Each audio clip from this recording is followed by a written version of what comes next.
Pour te punir, Allah il t'éloigne de sa religion. Et ça c'est quelque chose que j'ai compris il y a quelques années. Parce que généralement quand on est petit ou petite, on se dit que si on fait certaines bêtises, on va être puni, Allah va nous faire, va faire qu'un malheur nous touchera sur terre, etc. Et qu'on va avoir une vie un peu plus difficile que d'habitude.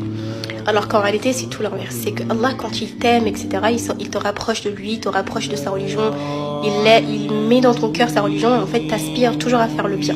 Et en revanche, si tu fais des choses et qu'il décide de te punir, il va t'éloigner de cette religion qui lui est propre. Parce qu'Allah, il accorde aucune valeur à cette terre dans laquelle nous vivons et à ses richesses, etc. Toutes ces choses de la dunya que nous, on valorise tant parfois, Allah, il y accorde aucune valeur.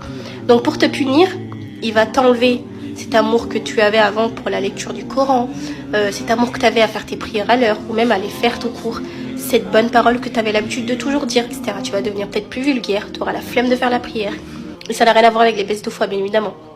Tu vas lire le Coran, ton Coran va prendre la poussière, etc. Et c'est en grandissant qu'on se rend vraiment compte de ces choses-là et qu'on se dit mince. En fait, c'est le fait de toujours se dire où j'en suis au niveau de la religion. Si je sens que je m'éloigne un petit peu, peut-être que j'ai fait des choses qu'il ne fallait pas et que Dieu, au lieu de me punir comme moi je le pense, me punit avec ce qui lui est le plus cher en fait. Et ça a totalement du sens. Donc